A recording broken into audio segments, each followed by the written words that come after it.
श्रीमद वासुदेवानंद सरस्वती टेंबे स्वामी महाराज यांचा जन्म अग्निहोत्री कराडे ब्राह्मण कुळात झाला. एक ज्वाज्वल्य दत्तावतार म्हणजे सन 1854 ते 1914 या काळात होऊन गेलेले परमहंस परिव्राजकाचार्य श्रीमद वासुदेवानंद सरस्वती टेंबे स्वामी महाराज होय. श्री क्षेत्र माणगाव येथे श्री हरिभट टेंबे या दत्त उपासकाचे वास्तव्य होते. त्यांचे थोरले चिरंजीव श्री गणेशपंत टेंबे हे मूळचेच विरक्त होते. वडिलांच्या दत्तभक्तीचा वारसा श्री गणेशपंतांनी उचलला होता. ते दररोज श्री दत्तपादुकांची पूजा व श्री गुरुचरित्राचे वाचन करीत असत. श्री नृसिंह सरस्वती स्वामी महाराजांच्या आशीर्वादाने श्रावण शुद्ध षष्टीला श्री दत्तरूपाने श्री गणेशपंत टेंब्यांच्या घरी अवतार घेतला. नवजात बालकाचं 12व्या दिवशी थाटात बारसं झालं आणि बाळाचं नाव वासुदेव ठेवण्यात आलं. बालपणापासूनच प्रगल्भ बुद्धिमत्ता आणि तेजस्वी वाणी असणाऱ्या वासुदेवाची छाप कोणावरही चटकन पडित असे. लहानपणी वेद मुखोद्गत करून सर्व शास्त्रांचं अध्ययन त्याने केलं होतं. वयाच्या 12व्या वर्षी दशग्रंथी ब्राह्मण म्हणून ते प्रसिद्ध झाले. श्री वासुदेव शास्त्री बुवांचा विवाह त्यांच्या वयाच्या 21व्या वर्षी श्री बाबाजी पंत गोडे यांची कन्या अन्नपूर्णाबाईशी झाला व त्यानंतर त्यांनी स्मार्तागी उपासना सुरू केली. त्यासोबत श्री गायत्री पुरश्चरण आणि ज्योतिषाचा अभ्यास चालू होताच वडिलोपार्जित दत्तभक्तीचा वारसा श्री वासुदेव शास्त्री बुवांकडे आला होताच. अखंड वेदाध्ययन, वैयक्तिक साधना आणि त्यासोबत पीडितांना मार्गदर्शन यांची त्याला मिळालेली जोड यामुळे ते लहान वयातच उच्च आध्यात्मिक अनुभवाचे अधिकारी बनले.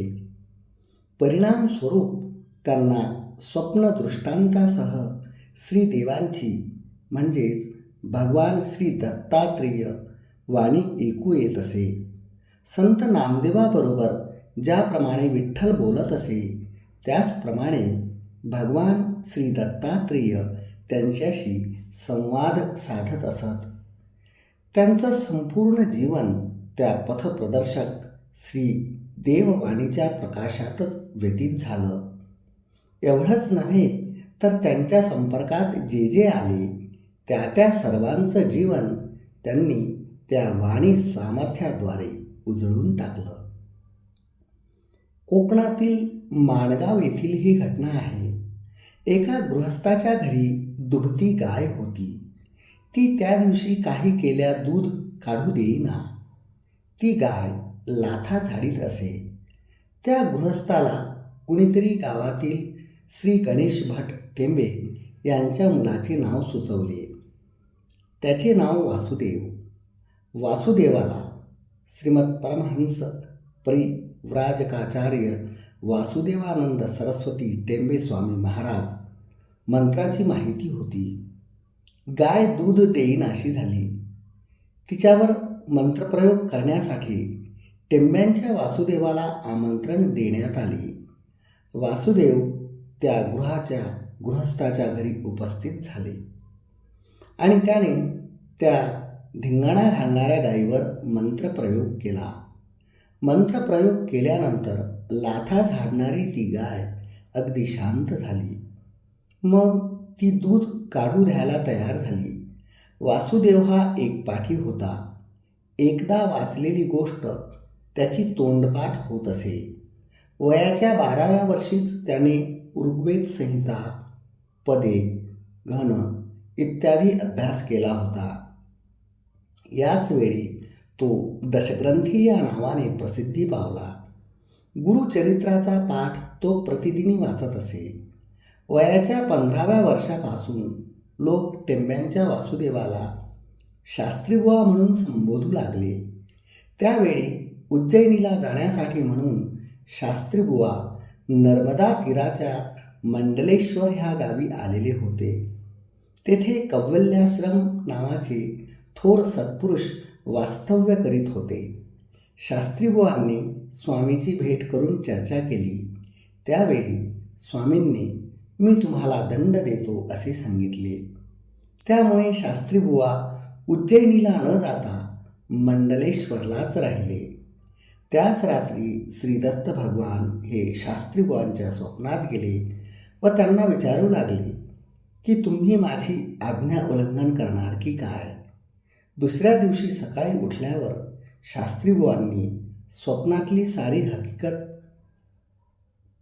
कैवल्याश्रम स्वामीच्या कानावर घातली. हे ऐकल्यावर स्वामींनी शास्त्रीबुवांना दंड दिला नाही. नंतर शास्त्रीबुवा तेथून निघून उज्जैनीला येऊन पोहोचले. तिथल्या दत्त मंदिरात जाऊन शास्त्रीबुवांनी नारायण स्वामींची भेट घेतली व त्यांना नमस्कार करून मंडलेश्वर गावी कौवल्याश्रम स्वामीकडे घडलेली हकीकत निवेदन केली. त्यावर नारायण स्वामी त्यांना म्हणाले, अनिरुद्ध स्वामी हे माझे सद्गुरू महाराज आहेत. त्यांनी जर का आज्ञा केली तर मला तुम्हाला दंड देता येईल. एरवी दंड देता येणार नाही. शास्त्रीबुवा अनिरुद्ध स्वामीकडे गेले व त्यांना आदरपूर्वक नमस्कार करून आपली सारी हकीकत त्यांच्या कानावर घातली. तेव्हा ते म्हणाले, फार उत्तम. नंतर स्वामींनी नारायण स्वामींना बोलावून घेतले आणि शास्त्रीबुवांना दंड देण्याविषयी आज्ञा केली. ज्येष्ठ वद्य द्वितीयेच्या दिवशी शास्त्रीबुवांना दंड देण्याचा विधी झाला आणि त्यांचे नाव वासुदेवानंद सरस्वती असे ठेवण्यात आले.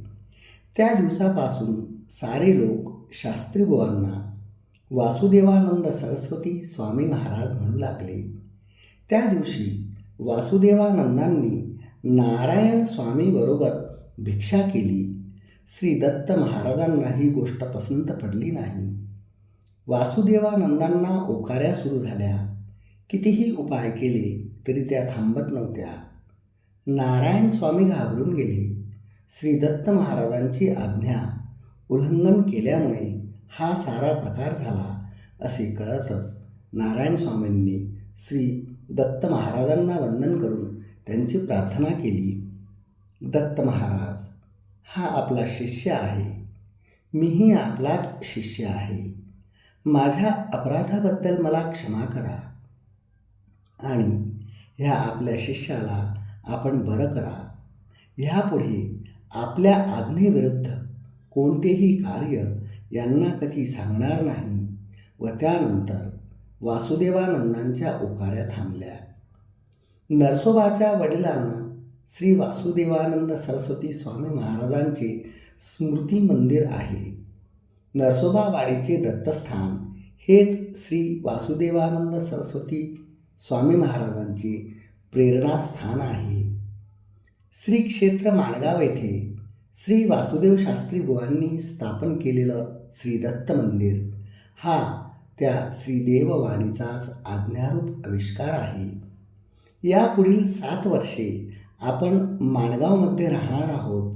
या शब्दामध्ये श्री दत्तात्रेयांनी आपल्या परमभक्ताला आश्वासित केलं आणि माणगावात श्री दत्त मंदिराची स्थापना करवली. ते वर्ष होतं सन 1883. भगवान श्री दत्तात्रेय आणि श्री वासुदेव शास्त्री बुवा ह्या देवभक्ताच्या आल्हाददायक लीलांना साक्षी होण्याचे भाग्य माणगावकरांना लाभले.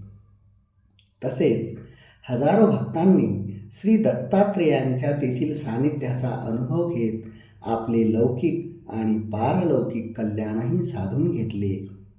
माणगावचे श्री दत्त मंदिर हे श्री क्षेत्र नृसिंहवाडीचाच एक भाग आहे अशी धारणा श्री वासुदेव शास्त्री बुवांची होती. अशा प्रकारे 7 वर्ष गेल्यानंतर एके दिवशी वासुदेव शास्त्री बुवांनी माणगाव सोडण्याची श्रीदेवांची आज्ञा झाली. जितक्या आत्मीयतेने श्री वासुदेव शास्त्री बुवांनी ते दत्तस्थान उभारलं आणि वाढवलं होतं, तितक्याच निरपेक्षतेने आणि तत्परतेने त्यांनी आपल्या सौभाग्यवतींसह पौष मासात सन 1889 श्री क्षेत्र माणगाव सोडले आणि तीर्थयात्रेला प्रारंभ केला. तीर्थयात्रेदरम्यानच ह्या दंपतीला एक पुत्र झाला, परंतु तो जन्मतः मृत झाला. त्यानंतर गंगाखेड येथे सन 1891 त्यांना सतत साथ देणाऱ्या त्यांच्या सौभाग्यवतींचे अल्प आजारानंतर देहावसान झाले.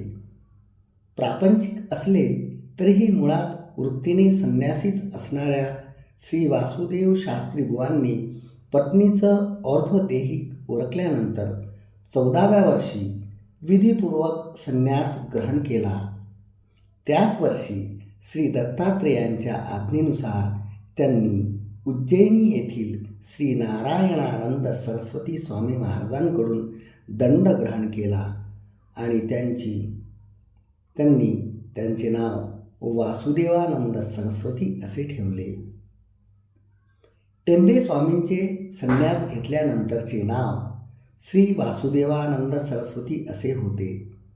धर्मशास्त्राचे सारे नियम ते काटेकोरपणे पाळीत, भिक्षाटन करीत. त्यांचे अखंड भ्रमण चाले. स्वामी गावागावातून प्रवचने करीत.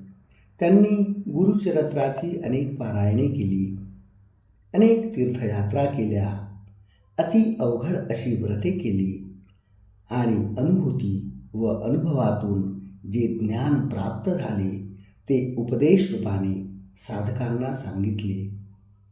श्री दत्त महात्म्य, श्री गुरुदेव चरित्र, शिक्षात्रयम, श्री दत्तचंपू, श्री सत्यदत्त पूजा कथा, नित्य उपासनाक्रम अशी श्री महाराजांची ग्रंथसंपदा खूप मोठी आहे. पूज्य टेंबे स्वामी यांच्या उपदेशाचे थोडक्यात सार असे आहे. मनुष्याचे मन, बुद्धी, चित्त शुद्ध असावे. मनुष्याच्या कर्माचा हेतू व भाव शुद्ध असावेत. मनुष्याची वृत्ती विकारांपासून दूर राहिली पाहिजे. मनुष्याने श्रवण, मनन, निधिध्याभ्यासपूर्वक वेदांत चिंतन केले पाहिजे. चराचर विश्व म्हणजे ईश्वराचे सगुण स्वरूप होय. गुरुभक्ती हे परमार्थ मार्गातील एक साधन आहे.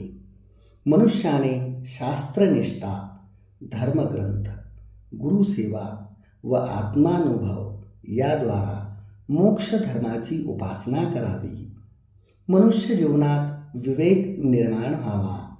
समर्पण, आसक्तीविरहित कर्म, अभ्यास, नित्य नैमित्तिक कर्म, ईश्वरोपासना, व्रतपालन, तीर्थयात्रा, संत सहवास, सत्संग, शरणागती, निरपेक्ष भगवतभक्ती या गोष्टी आध्यात्मिक विकासाला आवश्यक आहेत. ज्ञानविना मोक्ष नाही आणि ईशकृपेशिवाय सद्गुरू प्राप्ती नाही. कर्म, भक्ती, ज्ञान आणि योग हे 4 मार्ग नसून मोक्षोपाय आहेत. विवेक, वैराग्य, दैवी गुण संपदा व मुमुक्षुत्व याने भक्तीचा विकास घडतो.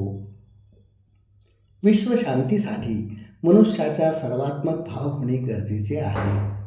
हेच पूज्य टेंबे स्वामींनी सांगितलेल्या उपदेशाचे सार आहे. संन्यास ग्रहणानंतर त्यांनी काशीपासून रामेश्वरापर्यंत आणि द्वारकेपासून राजमहेंद्रीपर्यंत भारत भ्रमण केले आणि शास्त्राचरणाविषयी लोकांच्या मनात श्रद्धा निर्माण करण्याचा प्रयत्न केला. त्यांनी अनेक ठिकाणी दत्तमूर्तींची स्थापना केली. दत्तोपासनेचा प्रचार केला आणि उपासनेला सदैव प्रेरक ठरेल अशा मौलिक साहित्याची निर्मिती केली. त्यांनी सर्व प्रवास पायीच केला. त्यांची ही पदयात्रा केवळ 2 छाट्या, 2 लंगोट्या, 1 कमंडलू एवढ्याच साहित्यानिशी चालू असे. उज्जैनी, ब्रह्मावर्त, बद्री केदार, गंगोत्री, हरिद्वार, पेटलाद, तिलकवाडा, द्वारका, चिखलदरा, मेहतपूर नरसी, बडवानी, तंजावर, मुक्ताला, पवनी, हाबनूर, कुरगड्डी, गरुडेश्वर या ठिकाणी त्यांनी संन्यस्त जीवनातील चातुर्मास काढले. यावरून त्यांच्या संचाराची व्याप्ती समजून येईल. माणगाव, वाडी, ब्रह्मावर्त व गरुडेश्वर असतानाच शके 1836 या दिवशी रात्री दत्तात्रेयांच्या समोर उत्तराभिमुख अवस्थेत त्यांनी निजानंदी गमन केले. गरुडेश्वराला त्यांचे समाधी मंदिर आणि दत्त मंदिर बांधलेले असून तेथे त्यांच्या पुण्यतिथीचा उत्सव मोठ्या प्रमाणात होत असतो. श्री स्वामी महाराजांचा शेवटचा म्हणजे 23वा चातुर्मास श्री क्षेत्र गरुडेश्वर येथे झाला. तिथे वैशाखामध्ये त्यांची प्रकृती बिघडली. औषध घ्या असं सांगणाऱ्यांना ते म्हणाले, या देहाला 2 वेळा महाव्याधी, 2 वेळा कोड इतके रोग उत्पन्न झाले. संग्रहणी तर कायमचीच आहे. त्यावेळी कोणी औषध दिले? जन्मापासून त्या वैद्याला धरले आहे. तो याही वेळी आहेच. त्याची इच्छा असेल तसे होईल. श्री स्वामी महाराजांची श्री नर्मदा मातेवर अपार श्रद्धा होती. मातेने कुमारिकेच्या रूपात स्वामींना वेळोवेळी दर्शन दिले होते. श्री स्वामी महाराजांनी आपल्या तीरावर वास करून आपल्याला धन्य करावे ही मातेची इच्छा तिनेच पूर्ण करून घेतली. मायलेकरातील हे मर्मबंध शेवटपर्यंत अतूट राहिले. आषाढ शुद्ध प्रतिपदा मंगळवार 24 जुलै 1914 रोजी श्री स्वामी महाराजांनी चिरविश्रांती श्री नर्मदा मातेच्या कुशीतच घेतली.